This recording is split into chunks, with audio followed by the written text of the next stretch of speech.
Great. I think maybe we should get started here. Maybe Yeah. a couple folks will Yep. trickle in, but so thanks for joining us, everyone. This is a one-time webinar on the GC protocol Scope 2 come period.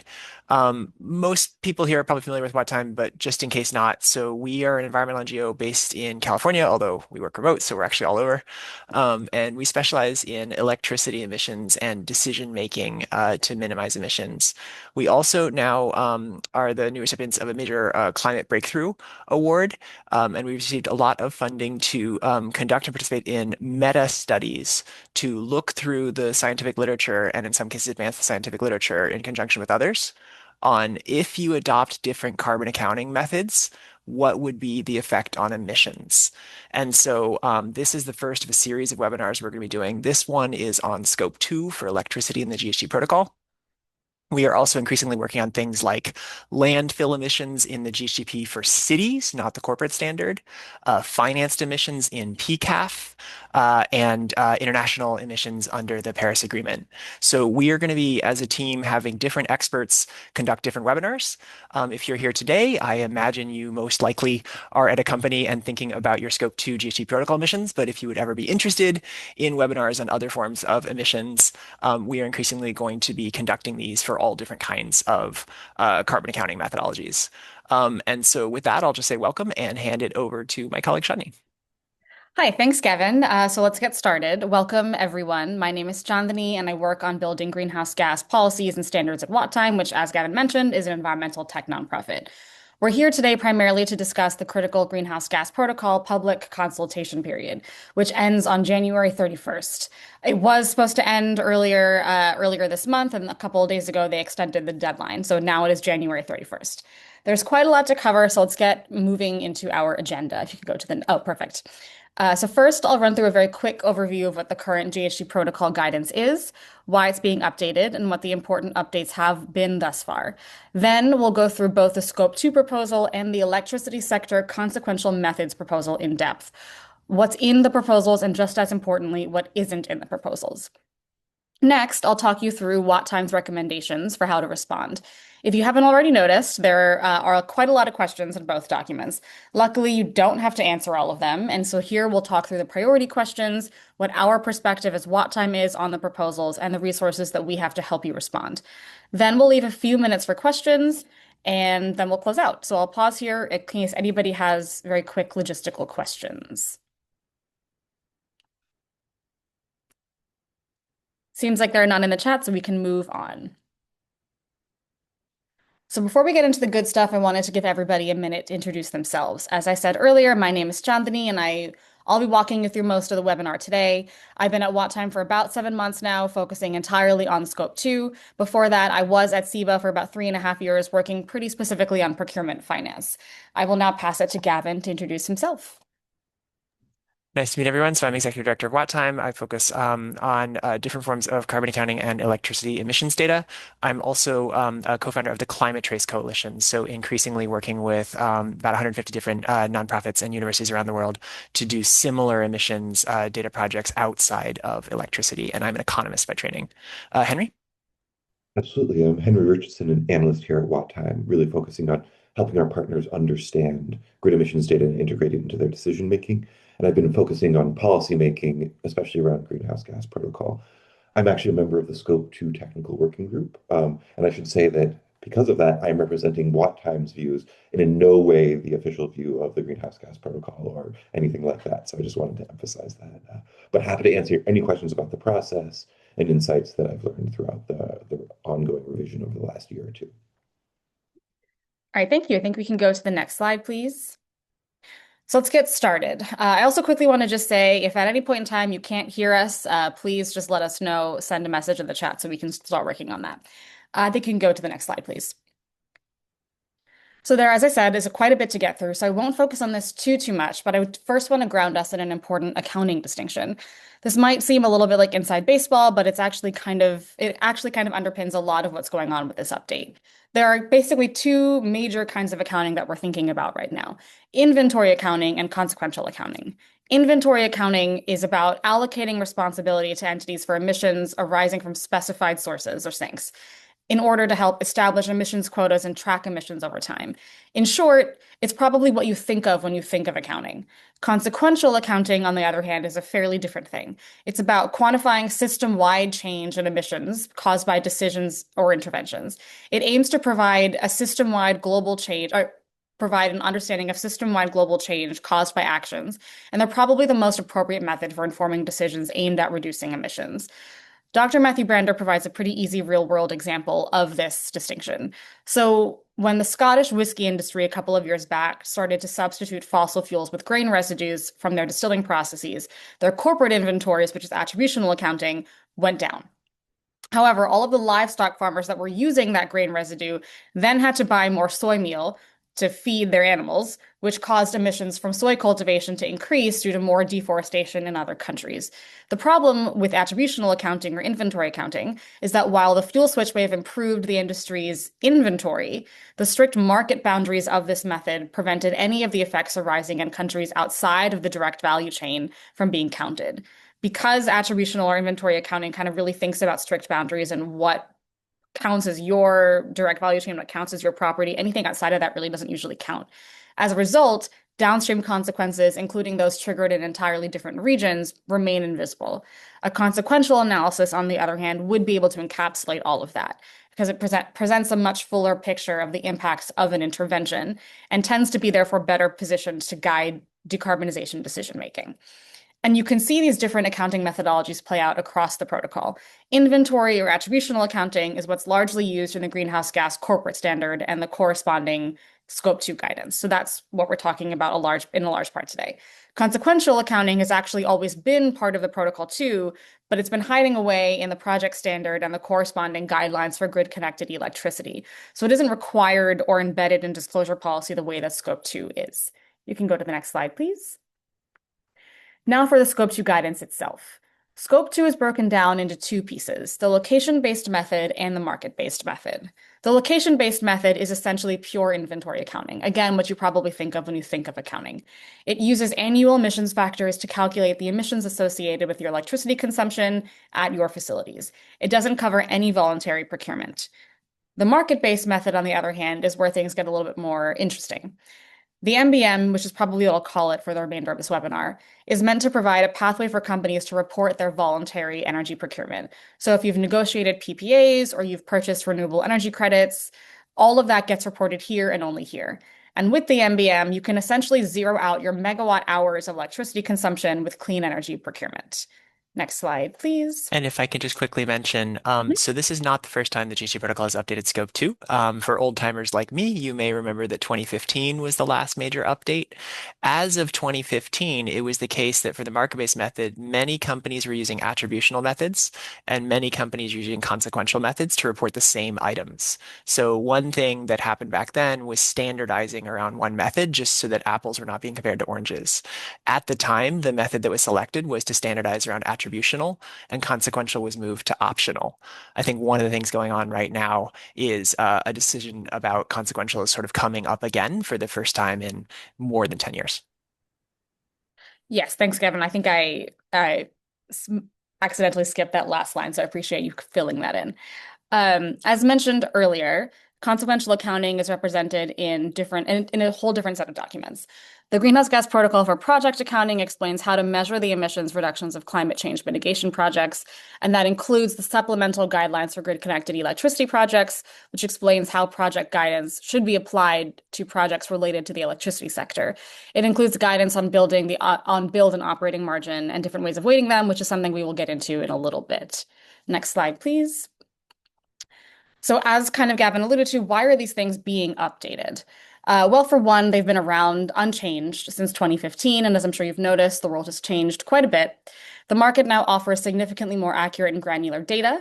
The procurement landscape has evolved, and experts have been noting serious concerns with the market-based method since its inception, highlighting that allowing low-quality RECs, like unbundled RECs, for example, make emissions reduction claims largely baseless. At the same time, there has been an emerging conversation about how to help companies accurately measure the emissions impact of specific activities or procurement decisions, something that we tend to call consequential or impact accounting. As Gavin mentioned, That is not necessarily that it's not been there this whole time, but that conversation is kind of coming back up.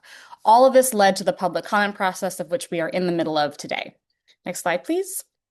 So first, we're going to talk through the Scope 2 proposal, and then we'll move into the consequential one. The Scope 2 proposal can still be broken down into the location-based method and the market-based method. The location-based method updates are largely uncontroversial, mostly embedding requirements to use more granular data that is pretty widely available around the world now. The market-based method updates, however, have become a bit of a flashpoint, and that's a huge reason that we're probably talking today. The Scope 2 proposal contains market-based accounting requirements for deliverable hourly matching. Under this proposal, companies calculate the percentage of their electricity consumption that is matched with clean energy generation from new or existing resources, occurring within the same hour and deliverability region, and report this as their annual carbon-free electricity or CFE score. Importantly, and this is something we will dive into later, there are no additionality requirements here. On top of that, there are some updates to have residual mix requirements, and there is a new concept called standard supply service that we'll go into shortly. Next slide, please. I also should say, if you have any questions as I'm going through this, please feel free to use the Q&A or use the chat and ask questions, and we'll do our best to answer them. This proposal means that in order for you to be able to report your RECs and EICs through this pathway, they must match the hour and location of your electricity consumption. The location or deliverability piece is still being fleshed out, though. They're not sure yet whether they're going to use or whether deliverability is going to be defined as e-grid regions, 45V regions, balancing authority regions, or something else entirely. A simple explanation of the deliverability requirement is this. Let's say you have two companies, A and B. Both have data centers located in Southern California. Then let's say Company A purchases unbundled RECs retired in Southern California, while Company B purchases clean energy through a PPA with a solar facility in West Virginia. Under this system, only Company A's purchases would count. And keep in mind, if the GHGP chooses to define deliverability by balancing authority, even RECs retired in Northern California wouldn't count. Next slide, please. Coupled with this are some new recommendations that the consultation will ask you to weigh in on. The proposal includes a concept called standard supply service, meant to provide rules for how to account for electricity from publicly funded, mandated, or shared resources, such as those delivered through a default utility service or government clean energy program. The proposed SSS guidance would mean that, reporting entities would only be able to claim their pro rata share of SSS. So for example, if 20% of your deliverable power comes from clean energy resources through your SSS, so let's say required by your state RPS, you would be able to claim 20% of your consumption as zero emissions, and then you would have to procure against the remaining 80%. There are also updated recommendations for residual mix, which is what would now be needed to calculate the emissions of your leftover unmatched energy. So as I said earlier, the way that deliverable hourly matching works, that you calculate your CFE score, and that's basically telling you the percentage of your energy that's matched. But if you want to actually think about the emissions impact of all of your unmatched energy, you would still need residual mix data. And residual mix would now exclude SSS and any contractually allocated resources. And anytime residual mix is unavailable, reporters would then have to use a fossil fuel only grid average mix or fossil emissions factor.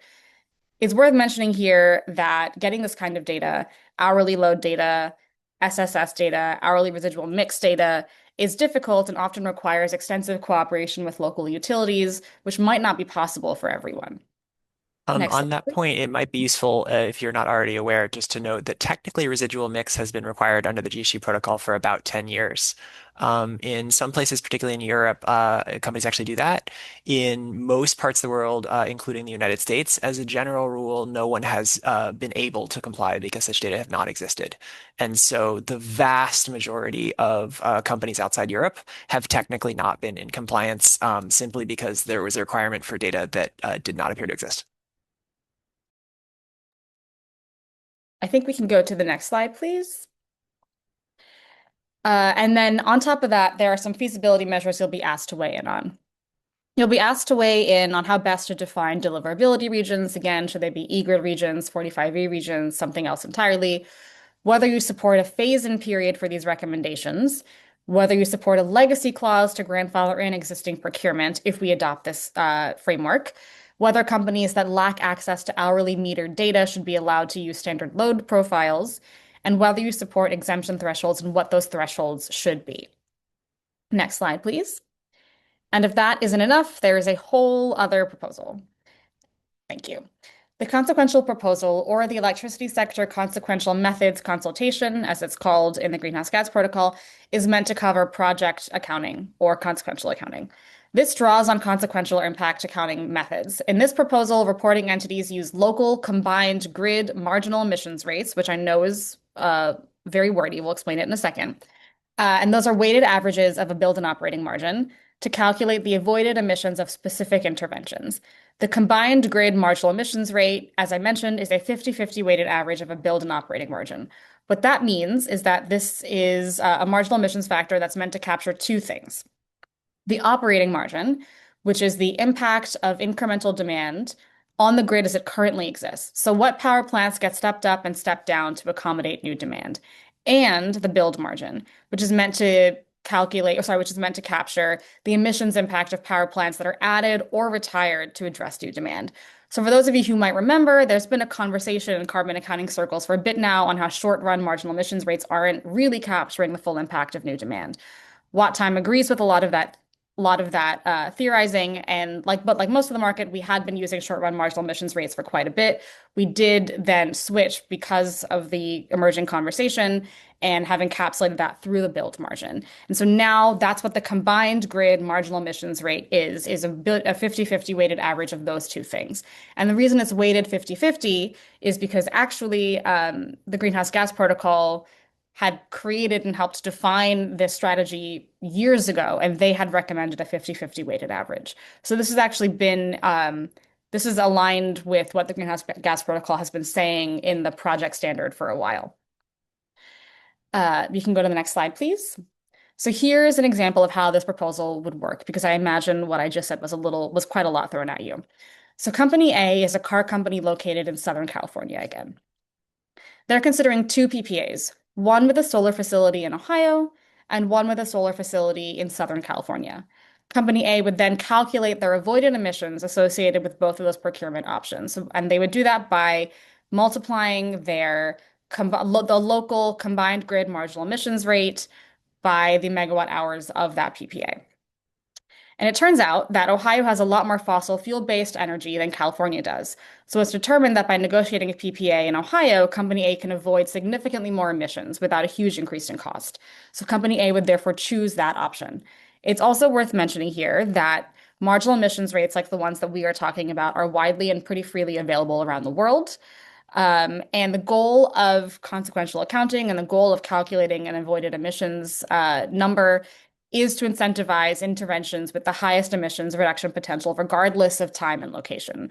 So while deliverable hourly matching really constricts you to procure only in the hours and locations that match your load, calculating an avoided emissions number and consequential accounting is really meant to allow you, basically the globe is your sandbox. Whatever you feel as you calculate avoided emissions avoids the most emissions is kind of where you are incentivized to go.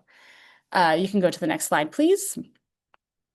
Most of the consequential accounting survey contains questions that are best suited for carbon accounting decarbonization experts.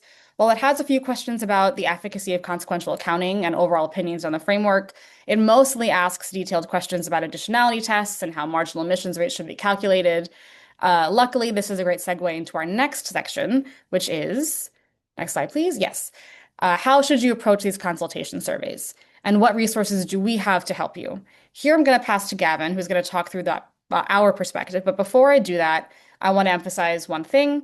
We, of course, are an environmental nonprofit. So we are led by a top-line goal of global, equitable, and ambitious decarbonization.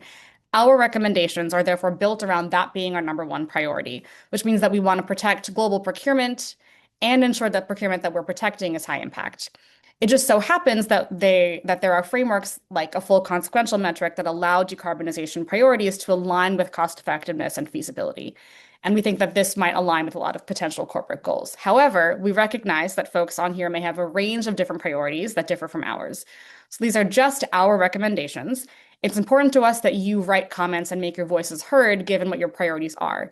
We are just presenting this as a blueprint. And now I will pass to Gavin.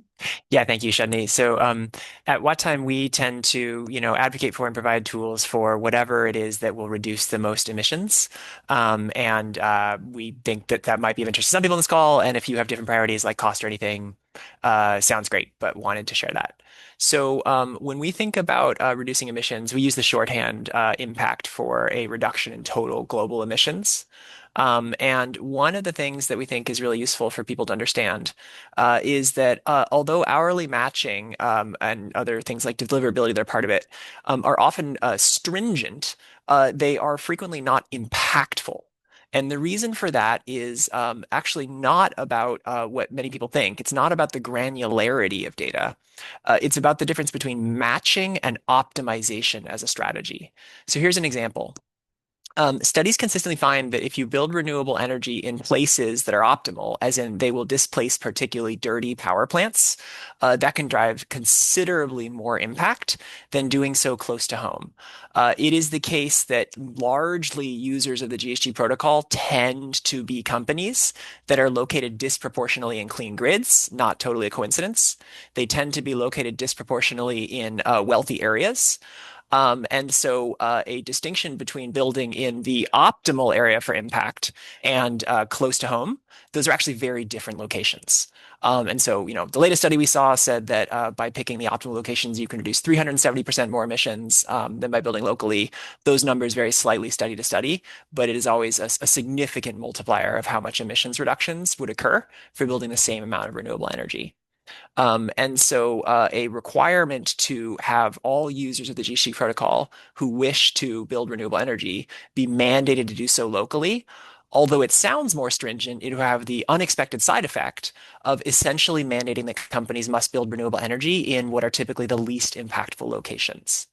And it's essentially the same dynamic for hourly matching. What we see is that there is a very big difference between using hourly data and between having the rule that the hours that somebody consumes must match the hours that they buy. As an example of this, in California today, more than one third of the time, it is the case now that surplus renewable energy is being thrown away. A large number of companies have begun optimizing batteries to make sure that they are consuming energy during those moments when consuming electricity just causes solar power to not get wasted. It causes no fossil plants to activate and then discharging those batteries and putting energy into the grid during peak or during the duck curve when it will really reduce emissions from the most polluting power plants. That is an hourly optimization strategy that involves using energy at the best hours. It is very uncommon that those will be the same hours as an hourly matching strategy, which depends on what time any particular company happens to be using energy and can be different from company to company, even though the optimal answer for a grid is the same regardless of who is doing it. Do you want the next slide, please? And so our view is that there has been a bit of a confusion between optimization and matching. And that is in many ways an important element, but an even more important element is there is almost universal agreement between academics and NGOs that if the goal is to actually reduce real world emissions, it is essential that renewable energy projects be additional. And it is true that there is not always perfect measurements of additionality, but there's strong consensus that without this, it is not guaranteed that what we are doing to procure all this renewable energy actually causes more renewable energy to exist in the world. It can often merely reshuffle it. And so a clear consensus in the academic literature on hourly matching is that it only works as part of a three-pillar strategy of hourly matching, deliverability, and additionality. The reason they call it the three pillars is that if you remove the third pillar of additionality, study after study shows that the result is that hourly matching, although it can increase costs and be more stringent, does not increase more impact. So between this reason, which is fundamental about additionality, and the previous reason that matching is not the same as picking the most impactful time and place, we think that it would be unhelpful for GHGP to require hourly matching and deliverability, and particularly unhelpful for them to do so if they do not also require additionality, which is the current proposal. Do you want the next slide, please? And so our recommendation is that there's nothing wrong with hourly matching for companies who wish to do it, but mandating that everyone must do it would be a big mistake for impact because it is often the case that companies can do something even more impactful. And again, the two reasons for that are that studies often show that without additionality, hourly matching and deliverability, although it can increase costs, doesn't increase any impact. Um, and the second, that's a little bit more subtle, is that we as an NGO are concerned that the historical record is that every time it becomes more expensive to buy renewable energy, what happens is companies do less of it. So there is a new study that we released, it's on our website, that shows the price elasticity of demand for ESG is between zero point 0.5 and zero point 0.9, or in plain English, what that means is that every time voluntary standards in the past have increased their costs to go green by about 1%, we've seen about a 0.5% to a 0.9% drop off in the number of companies that choose to do so.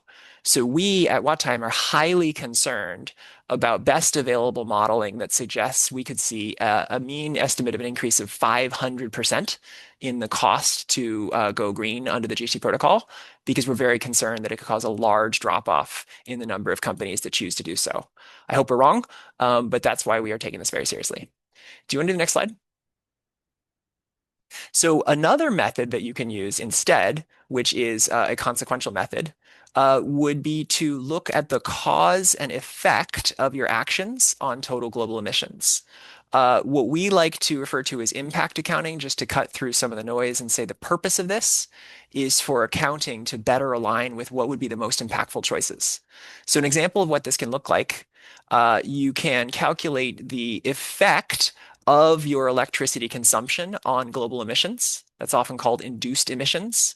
And the formula there would be very similar to the formula for the market-based or location-based method today.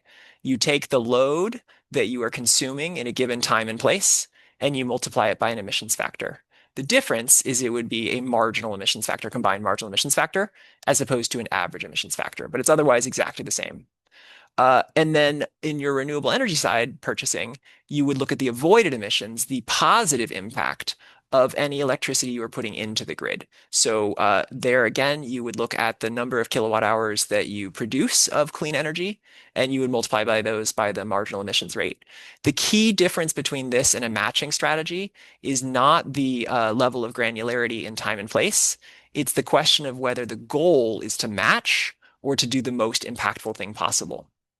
So under impact accounting, if you are to take an action at a different time or a different place than you yourself are consuming electricity, and that is a more impactful time and place, that is encouraged as opposed to discouraged. But you can still zero out emissions if you choose voluntarily to match the time and place. Do you want the next slide? Shani, you want to take it over here? Sure, yes. So now we're going to talk through what's actually in the proposals themselves. As I said earlier, the electricity consequential methods consultation proposal just contains an equation for avoided emissions.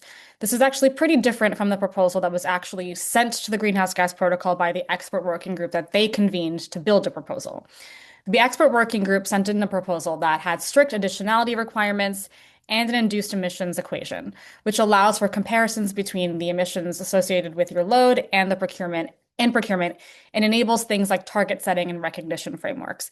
After all, if you can see how your procurement compares to your load from an emissions perspective, then you can make informed decisions on what your targets should be.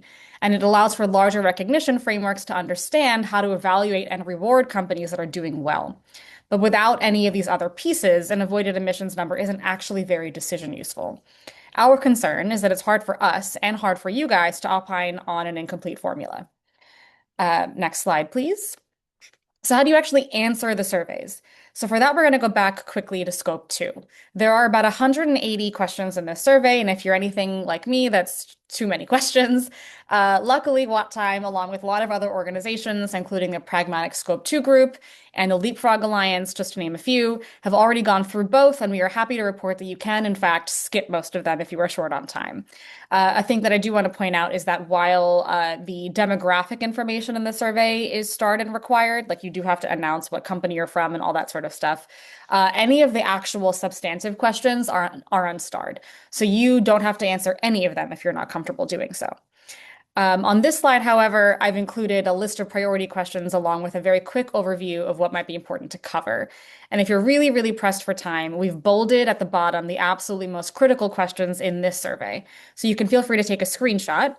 But we're covering in here definitions of scope 2 in the market-based method. And for these two questions, the big thing to kind of point out is that this requirement on physical connectivity to your load and hourly matching and deliverability are really concerning. The questions sort of are you going to be able to do this feasibly? Are you going to be able to afford this? Does this mean that procurement in general no longer counts in scope 2 if we're really thinking about physical connectivity being proven? Um, what deliverability should look like, an opportunity to weigh in specifically on hourly matching, feasibility, and then, as I said, the last two are the most important rows. There's an opportunity to weigh in on the concept of building a consequential metric. And 152, question 152 is a question on a general review of their current market-based or their current proposal, which gives you an opportunity to weigh in on the entire thing. And Uh, to Shani's point, we will, in addition to, you're welcome to take a screenshot if you want. We will email this to everyone. And so, yes. again, we are a nonprofit. We exist to maximize emissions reductions to the extent that you kind of agree with us. You don't have to agree with us about all the details. Any questions you have during the proposal, we are here to help. So if you're thinking about any kind of how do we drive down emissions or how we make this practical to be impactful, we'd be very happy to offer free support, just helping you think through it or answer the technical questions or connect you with other experts. Absolutely. And we have, at the very end of this, I'll go through kind of the resources that we have to help and the ways to contact us. Next slide, please. And now back to the consequential survey. So this one also has a fair number of questions, but you truly, truly only have to answer three. And if we can impress one thing upon you from today's webinar across both surveys, these are the most important three questions to answer, 18, 19, and 20. If you do nothing else, answer these questions. Question 18 is a general feedback question that provides you space to talk about why your thoughts on the consequential metric. So this is a place to kind of talk through whether you think, how this compares to the market-based method in terms of time spent, cost, feasibility, impact, value to you. And questions 19 and 20 are much more specific questions on the equations. So these are opportunities, number one, to advocate for the release of a full completed metric so you can actually see the whole thing, and a place to talk through what your opinions are of the metric as it stands and the metric that was proposed by the consequential subgroup. Um, as I said, there are about almost 50 other questions, but they're largely details on how to create a scientifically robust marginal emissions rate and additionality tests. We suggest skipping these unless your company has specific expertise it wants to offer on these topics. Next slide, please. Can we go quickly back a sec? I want to emphasize our point on question, I think it was 18. Could we go back? Thank you. I really want to emphasize like the incompleteness of the currently proposed consequential metric. Without induced emissions, there's no frame of reference or ability to enable target setting or allow incorporation into recognition frameworks. So we need both avoided emissions as well as induced emissions because that allows that comparison to occur. So I think that's our primary, like, this isn't useful without all the pieces, and I think that's the essential element here. Um, And we and have that then view because our belief is that you have to, if you increase total global emissions, but you reduce them in one area, that doesn't really help climate change. And so anytime you have an accounting system that only measures some of the emissions and leaves out a big chunk of them and you're comparing apples to oranges, that's just really hard to align with impact. Yeah, I think we all look at it as like a sort of a set of three puzzle pieces and they kind of all have to go together. And that's how you measure the full impact of a decision. You have to look at both avoided and induced emissions to see that all together. So thanks for building that in. Also, every time one of you talks, I have a chance to cough, so I really appreciate it. Um, but okay, so now let's go to the next slide, which is what are Watt Times resources? As I mentioned earlier, the number of questions in the survey might feel a little bit overwhelming, but luckily you're not doing this alone. WattTime has a landing page with dedicated FAQ documents to help you fill out the survey and a couple of other helpful resources that I'm going to drop really quickly into the chat as well. So this way, if you have any questions, feel free to visit this landing page, and it's got a lot of our resources. Um, in addition, Henry and I are conducting like drop-in office hours every Wednesday from 2:30 to 3:30 ET for anyone who has questions about the survey and the consultation process. So if you want to come in and talk about how to answer the survey, you have questions on specific parts of it, or you just want to talk generally about consequential accounting or hourly deliverable matching, what the implications are, feel free to join these office hours. We're also working on template answers and an interactive tool that provides personalized answers based on your needs. So we've also got some more detailed resources like an NGO brief and academic papers. If you want any access to those, feel free to email us, and I'll be dropping my email into the chat shortly. I will pause here for people to take screenshots. As Gavin mentioned, we will be reaching out and emailing all of these resources to you, but if you want to take screenshots, feel free to go ahead and do that. I just dropped my email into the chat as well, so anytime you have questions or you want to chat one-on-one, feel free to email us. Next slide, please. All right, so before we open up to questions, I do want to leave you with an overview of some of our basic points. One, it's really important not to get so distracted by the complexity and size of the survey that you don't see that you can't see the forest from the trees.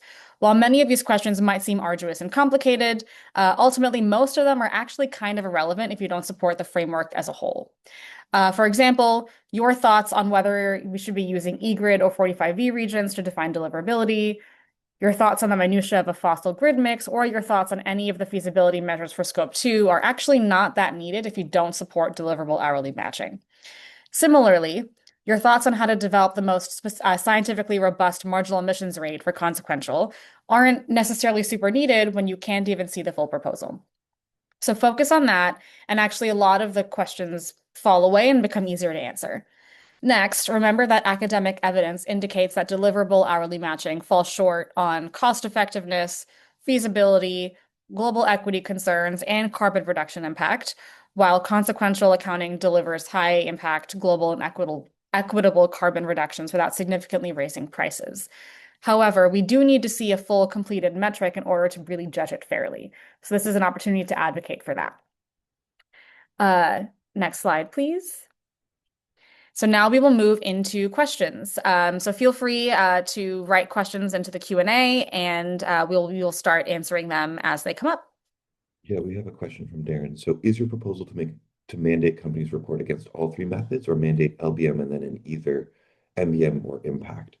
Um, I think we're primarily focused on uh, the consequential metric and the importance of requiring that to enable kind of companies to report the impact of all of their activity.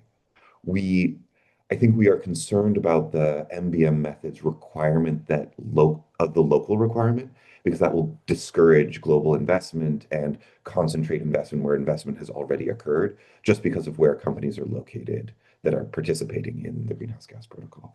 And so, for Um, example, simply no change to the MBM would be better than that, just leaving it as it is. It's also worth mentioning that for companies that feel that hourly matching or deliverability and like thinking about local impact is a priority, consequential doesn't preclude you from doing so.